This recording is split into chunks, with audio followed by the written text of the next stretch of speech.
السلام علیکم ورحمۃ اللہ وبرکاتہ۔ بسم اللہ الرحمن الرحیم۔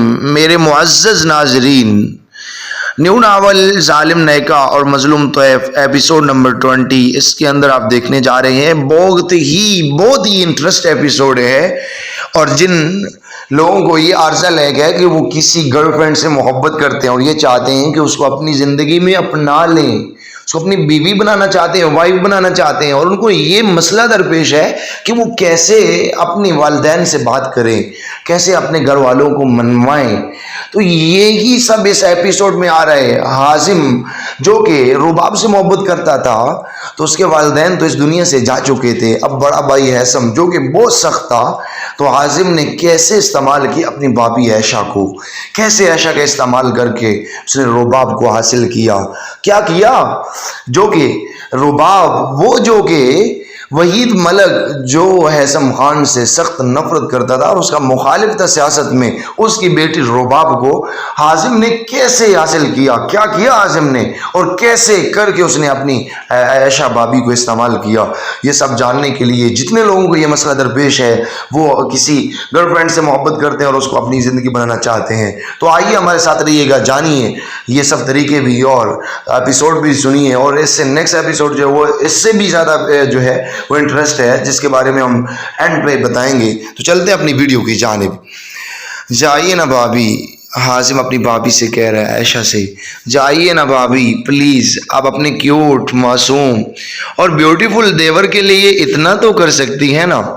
حازم نے عائشہ کی منتیں کرتے ہوئے کہا، جو کنفیوز سی کڑی یہ سوچ رہی تھی کہ وہ کیسے بات کرے گی حسم سے، لیکن اگر عائشہ نے انگلیاں مروڑتے ہوئے کہا، جب حازم نے اس کی بات کاٹی، لیکن کچھ نہیں بھابی، جائیے نا، بس آپ بات کر رہی ہیں ابھی کہ ابھی یا نہیں۔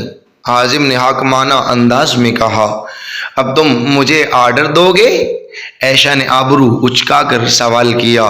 نو مائی سویٹ بھابی، میں آپ کو آرڈرز کیسے دے سکتا ہوں، میں تو بس آپ سے ریکویسٹ کر رہا ہوں، آپ تو میری پیاری بھابی ہیں نا، اور آج تو آپ کتنی بیوٹیفل لگ رہی ہیں۔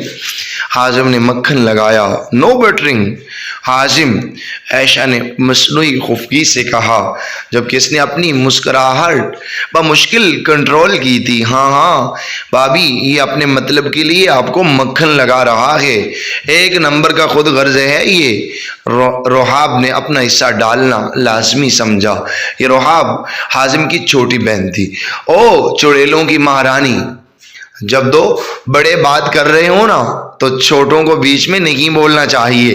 حازم نے تب کر کہا، او بوتوں کے سردار، تمہیں کس نے کہا کہ تم مجھ سے بڑے ہو؟ شکل دیکھیے اپنی، انسان کی سوچ بڑی ہونی چاہیے، اور تمہارے مقابلے میں میری سوچ تمہاری سوچ سے لمبائی چوڑائی ہر لحاظ سے بہت بڑی ہے، تو یہ بات اپنے ذہن سے نکال دو کہ تم مجھ سے بڑے ہو۔ رحاب نے اپنی تعریف خود کرتے ہوئے فرضی کالر جھاڑا۔ منہ ساتھ چاہیے تمہیں؟ حازم نے سنجیدگی سے پوچھا، جبکہ اس کی بات پر رحاب نے نہ سمجھی سے اس کی طرف دیکھا۔ What you mean? کیا مطلب؟ میرا مطلب ہے، اب اگر تم نے فضول میں اپنا منہ کھولا تو میں تمہارا منہ توڑ دوں گا، انڈرسٹینڈ؟ اور اگر نہیں سمجھی تو عمل کر کے سمجھانے کی سہولت بھی موجود ہے میرے پاس۔ حازم نے مصنوعی ہنسی ہنستے ہوئے پلکیں جھپکاتے ہوئے کہا، حازم کے بچے، اب تم آؤ میرے پاس، پھر بتاؤں گی تمہیں، اور تم جیسے پاگل کو کیا پتا ہو کہ اس خوبصورت چہرے کی قیمت کیا ہے۔ رحاب نے تپتے ہوئے کہا، جبکہ حازم اس کی بات پر زور زور سے ہنسنے لگا۔ اب یوں ہنس کر اپنے پاگل ہونے کا ثبوت تو مت دو، رحاب نے چہکتے ہوئے کہا، تم نے بات ہی ایسی کی ہے، کیوں اپنا مذاق خود بنواتی ہو؟ 8 آنے دیکھے ہیں کبھی؟ وہ قیمت بھی بہت زیادہ ہے۔ حازم نے حساب برابر کیا، اور عائشہ تو بس انجوائے کر رہی تھی ان دونوں کی باتوں کو۔ اوہ بہت بہت شکریہ حازم، تم نے مجھے بتا دیا، ورنہ تو مجھے پتہ ہی نہیں چلتا، کبھی سمجھ نہیں آ رہا کہ کیسے تمہارا احسان اتاروں۔ روحی نے بے بسی سے کہا، فی الحال ایک احسان کرو، اپنا منہ بند کر لو۔ عازم نے آنکھیں گھماتے ہوئے کہا، بس عازم کیوں میری کیوٹ سی پرنسس کو تنگ کر رہے ہو؟ اب اگر تم نے اسے کچھ کہا تو میں تمہارا کوئی کام نہیں کروں گی۔ عائشہ نے اسے مصنوعی طور پر دمکایا، او پلیز بھابی، ایسا تو مت کہیں نا، آئی ریئلی لو یو بھابی، آئی نو آپ یہ ظلم نہیں کریں گی میرے ساتھ۔ عازم نے پل میں شیر سے بھیگی بلی کا روپ دھارا تھا۔ اوکے لو میں چلی شیر کے منہ میں ہاتھ ڈالنے، یعنی عائشہ عائشم سے بات کرنے کے لیے جا رہی ہے۔ فالو می، عائشہ نے اپنے کمرے کی جانب قدم بڑھاتے ہوئے کہا۔ اب عائشہ آگے آگے تھی اور وہ دونوں پیچھے پیچھے۔ کمرے کا دروازہ بند ہی تھا۔ ایک لمحے کے لیے عائشہ کمرے کے باہر رکی تھی اور پھر آہستہ سے دروازہ کھولا، جبکہ وہ دونوں کمرے کے باہر کی کان لگائے کھڑے ہو گئے۔ عیسم خان ماوسا صوفے پر بیٹھا لیپ ٹاپ یوز کر رہا تھا۔ عائشہ دھیرے دھیرے قدم اٹھاتی عیسم کے پاس چلی آئی اور صوفے پر آ کے بیٹھ گئی۔ عیسم خان نے ایک نظر اٹھا کر اس کی طرف دیکھا اور پھر سے لیپ ٹاپ کی طرف متوجہ ہو گیا اور عائشہ اس کی حرکت پر تل ملا کر رہ گئی۔ وہ خفا نظر اس پر ڈالتی صوفے سے اٹھنے کی لگی تھی جب عیسم نے ہاتھ پکڑ کر اسے روکا۔ کیا ہوا جانے عیسم، کہاں جا رہی ہو آپ؟ عیسم کی نظریں اب بھی لیپ ٹاپ پر تھی۔ وہ جان چکا تھا کہ عائشہ کو اس طرح غصہ آ رہا ہے تو وہ اب اسے مزید تپانے کا ارادہ کر چکا تھا۔ باڑ میں، عائشہ نے غصے سے کہا، باڑ میں جاؤ۔ واقعی؟ ویسے ایک بات ہمیں سمجھ نہیں آئی کبھی کہ آخر بہاڑ ایسی کون سی حسین جگہ ہے کہ اب تک کافی لوگ وہاں جا چکے ہیں؟ عیسم نے جواب میں کہا، اور اگر آپ وہاں جا ہی رہی ہیں تو پلیز ہمیں بھی ساتھ لے جائیں، بہت شوق ہے ہمیں اس جگہ کو دیکھنے کا۔ ضرور کوئی تو خاص بات ہوگی وہاں، عیسم خان نے مسکراتے ہوئے کہا، تو آپ چلے جائیں وہاں، اور ویسے بھی آپ کی وہاں بہت ضرورت ہے، مجھے کوئی شوق نہیں ہے آپ کے ساتھ کہیں جانے کا۔ عائشہ نے غصے سے کہا، جانا تو آپ کو ہمارے ساتھ ہی پڑے گا، جانے ہے عیسم۔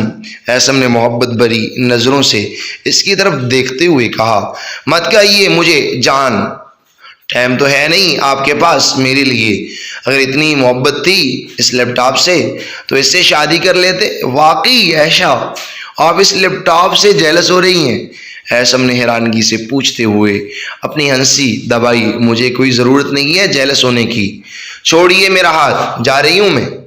عائشہ نے اپنے ہاتھ کی طرف اشارہ کرتے ہوئے کہا، جب اس کی نظر ہنس ہنس کر لوٹ پوٹ ہوتے دروازے کے باہر کھڑے رحاب اور حازم پر پڑی۔ چھڑوا لیجئے، ویسے زے نصیب آج آپ خود ہم سے وقت مانگ رہی ہیں، ضرور کوئی خاص بات ہوگی۔ عیسم لیپ ٹاپ سائڈ پر رکھتا اس کی طرف متوجہ ہوا۔ جی وہ مجھے حازم کے بارے میں بات کرنی ہے، عائشہ نے سنجیدگی سے کہا، پہلے وعدہ کریں آپ غصہ نہیں کریں گے۔ عائشہ نے دوسرے ہاتھ کی ہتھیلی اس کے سامنے پھیلاتے ہوئے کہا۔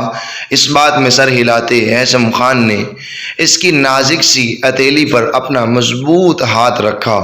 وہ عازم کالج میں ایک رباب نامی لڑکی کو پسند کرتا ہے اور اس سے نکاح کرنا چاہتا ہے، تو اس کی خواہش ہے کہ آپ اس لڑکی کے گھر رشتہ لے کر جائیں۔ عائشہ کی بات عیسم خان نے پوری توجہ سے سنی تھی۔ جب وہ ایک دم چونکا تھا، کیا کہا آپ نے؟ کیا نام بتایا ہے اس لڑکی کے والد کا؟ وحید ملک، عائشہ نے ڈرتے ہوئے کہا، اور یہ نام سن کر عیسم خان غصے سے کھڑا ہو گیا تھا اور زور سے غرایا، حازم اندر آؤ۔ حازم اور روحی دروازے کے باہر کھڑے تھے۔ یہ بات وہ پہلے ہی جان چکا تھا لیکن عائشہ کو محسوس نہیں ہونے دیا۔ عیسم کی آواز پر حازم ڈرتے ڈرتے کمرے میں داخل ہوا۔ کیا نام ہے اس لڑکی کا؟ عیسم نے اس کے کمرے میں قدم رکھتے ہی کڑے تیوروں سے داڑتے ہوئے پوچھا۔ زویا وحید ملک۔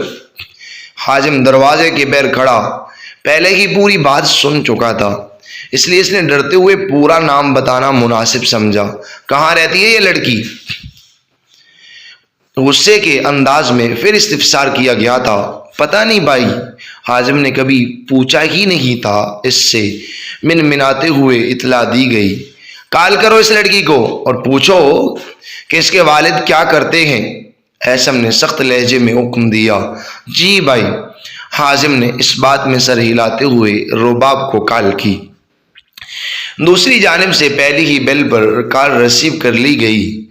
رباب، وحید انکل کیا کام کرتے ہیں؟ اپنی گھبراہٹ پر قابو پاتے ہوئے اس نے سلام دعا کے بعد ڈائریکٹ سوال کیا۔ ابا سیاست میں انوالو ہیں اور اس دفعہ الیکشن میں بھی کھڑے ہیں، لیکن تم اچانک یہ سب کچھ کیوں پوچھ رہے ہو؟ رباب نے ٹھٹکتے ہوئے فکر مندی سے پوچھا، جبکہ حازم ایسم کے اشارے پر کال ڈسکنیکٹ کر چکا تھا۔ ایسا کبھی نہیں ہو سکتا حازم، بھول جاؤ اسے، ایسم خان نے روبدار لہجے میں باور کروایا۔ لیکن کیوں بھائی؟ حازم نے بے چارگی سے استفسار کیا۔ جانتے ہو یہ وحید ملک کون ہے؟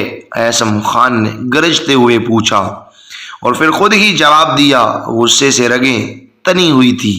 وحید ملک ایک نہایت ہی گھٹیا انسان ہے۔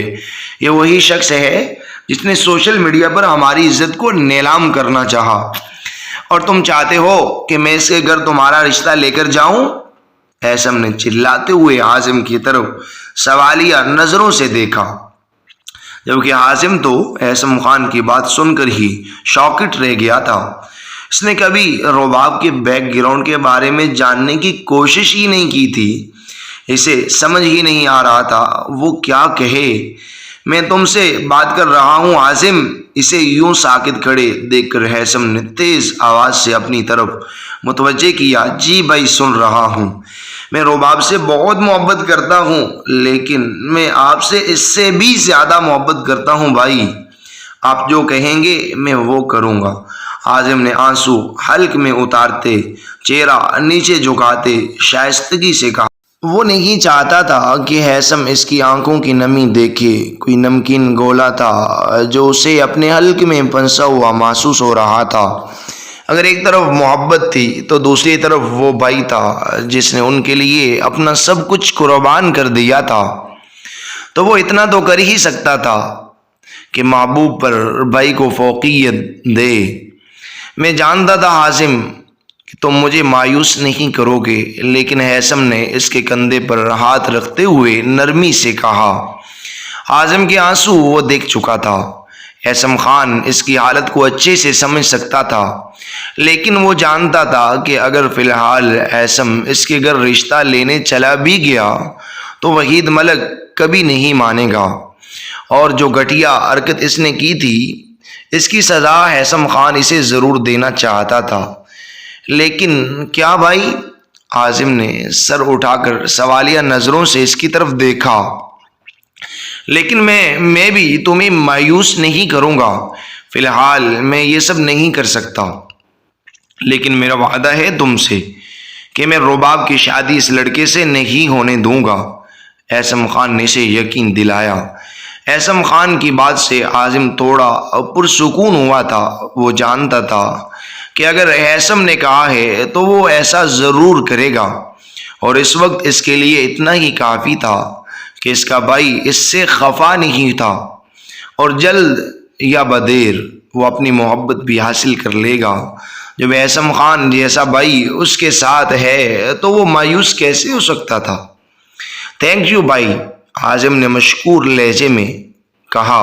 دھیمی سی مسکراہٹ لبوں پر سجائے کمرے سے نکلتا چلا گیا۔ اس کے جاتے ہی ایسم عائشہ کی جانب متوجہ ہوا، جو منہ پھلائے کڑی خفا نظروں سے اسے ہی دیکھ رہی تھی۔ کیا ہوا عائشہ، ایسے کیوں دیکھ رہی ہیں آپ؟ ایسم نے خود کو نارمل کرتے ہوئے اس کی گال کھینچتے ہوئے کہا۔ آپ بہت برے ہیں نا؟ عائشہ نے منہ پھیرتے ہوئے کہا۔ اچھا جی، لیکن آپ بہت اچھی ہیں۔ ایسم نے اس کا چہرہ تھوڑی سی پکڑ کر اپنی طرف کرتے ہوئے کہا۔ بس دور رہیے گا مجھ سے، عائشہ نے ایسم کا ہاتھ جھٹکتے ہوئے کہا، اور یہ بات ایسم کو سخت ناگوار گزری تھی۔ اس نے عائشہ کو ایک جھٹکے سے کھینچ کر خود میں بینچا تھا۔ آئندہ اس طرح خود سے دور مت کریے گا مجھے، سمجھیے آپ جانتی ہیں نا ہیثم عائشہ کے بغیر نامکمل ہے۔ I love you Ayesha, I really love you. جبکہ عائشہ تو ہیثم کے دن بدن بڑھتی جنونیت سے ہی خوف زدہ ہو گئی تھی۔ تو آپ نے مجھ سے وعدہ کیا تھا کہ آپ غصہ نہیں کریں گے، لیکن کیسے بیچارے عازم پر برس رہے تھے؟ عائشہ خفا لہجے میں استفسار کرنے لگی۔ پتہ نہیں وہ بات ہی ایسی تھی، وحید ملک کا نام سنتے ہی ہمیں اتنا غصہ آ گیا تھا کہ ہم خود پر کنٹرول ہی نہیں کر پائے۔ سوری، آئندہ کوشش کریں گے ہم کہ ایسا نہ ہو۔ ہیثم نے آہستگی سے اسے خود سے الگ کرتے ہوئے کہا، اٹس اوکے، آخری دفعہ معاف کر رہی ہوں بس۔ عائشہ نے وارننگ کیا۔ اوکے جانے ہیثم۔ ہیثم نے اس کی پیشانی پر مور محبت ثبت کرتے ہوئے اسے یقین دلایا۔ اسے عائشہ کی یہی عادت تو بہت پسند تھی، وہ اس سے زیادہ دیر تک خفا نہیں رہتی تھی۔ اب عائشہ ہی اس کی مکمل کائنات تھی۔ عازم جیسے ہی کمرے سے باہر آیا، روحاب نے اسے دیکھ کر زور سے کہکا لگایا۔ یہ بدتیسی کی نمائش کی وجہ کیا ہے؟ عازم نے تپتے ہوئے کہا۔ وجہ ہو تم، کیسے ڈر رہے تھے تم بھائی سے؟ دیکھنے والا سین تھا، روحی اب بھی ہنس رہی تھی۔ اچھا میری چھوڑو، یہ بتاؤ زیان سے بات ہوئی؟ عازم نے فکر مندی سے پوچھا۔ آج صبح سے اسے بار بار زیان کا خیال آ رہا تھا۔ نہیں، ان کا فون سوئچ آف جا رہا ہے، روحاب نے سنجیدگی سے کہا۔ نہ جانے کیوں ایسا لگ رہا ہے جیسے کوئی مصیبت میں ہے زیان، بہت ٹینشن ہو رہی ہے مجھے اس کی، پتہ نہیں کہاں غائب ہے زیان نے، عازم نے فکر مند لہجے میں کہا۔ اللہ کرے وہ ٹھیک ہوں، مجھے ان کی بہت یاد آ رہی ہے، روحاب نے نم آنکھوں سے کہا۔ روحی کو روتے دیکھ کر عازم اپنی پریشانی کو چھپاتا جلدی سے بولا، بس روتی رہا کرو، بس کچھ آنسو اپنی رخصتی کے لیے بھی بچا لو، یا اپنے آنسو کہ اس دریا میں ہمیں ہی ڈبونا چاہتی ہو؟ ویسے بھی جیسی تمہاری حرکتیں ہیں نا، اس دریا میں ڈوب مرنا چاہیے تمہیں، روحاب نے اپنے آنسو پونجھ کر تڑک کر بولی۔ کچھ تو رحم کر لو اپنی ہونے والی بھابھی پر، کیوں اس کو بیوہ کرنا چاہ رہی ہو؟ عازم نے ہنستے ہوئے کہا۔ روحاب اپنا رونا دھونا بھول چکی تھی۔ رام نہیں، ترس آتا ہے مجھے تو تمہاری ہونے والی بیوی پر، جس بیچاری کس الو کے بلے پڑے گی۔ روحاب نے بھی پورا بدلہ لیا تھا، اور مجھے تو فخر ہوگا اس مہمان انسان پر جس کے پلے تم پڑو گی۔ تمہیں جھیلنا کوئی آسان کام ہے؟ روحی کے لہجے میں ہی جواب دیا تھا عازم نے، اور اس کا جواب سن کر روحاب اس کو مارنے کے لیے آگے بڑھی تھی، لیکن وہ موقع پا کر پہلے ہی فرار ہو چکا تھا۔ اب اس حویلی کے در و دیوار ان دونوں کی آوازوں سے گونج رہے تھے۔ زیان اور زویا کا نکاح 2 دن بعد ہی رکھا گیا تھا۔ دونوں طرف تیاریاں زور و شور سے جاری تھی۔ جو بھی تھا، زویا تھی تو ایک لڑکی ہی نا، وہ بھی دل میں بہت سے ارمان لیے پرجوش ہو کر تیاری میں مگن تھی۔ اس نے ہر چیز اپنی پسند سے لی تھی۔ اس وقت وہ خود کو بہت ہی خوش قسمت تصور کر رہی تھی۔ ہر چیز من چاہی تھی، محبت کرنے والا شریک حیات مل رہا تھا تو وہ کیسے فخر نہ کرتی۔ 2 دن نہ جانے کیسے گزر گئے، اسے خبر ہی نہیں ہوئی۔ زیان کے نام کی مہندی وہ ہاتھوں پر لگائے، دل میں بہت سے ارمان لیے تیار ہو رہی تھی۔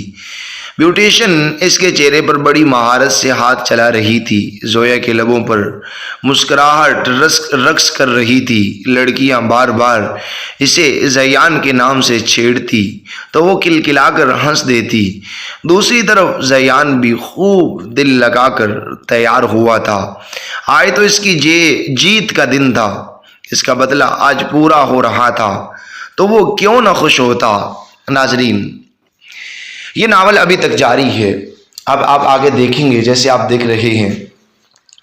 نیکسٹ ایپی میں آپ دیکھیں گے کہ زیان کا زویا سے نکاح ہو رہا ہے،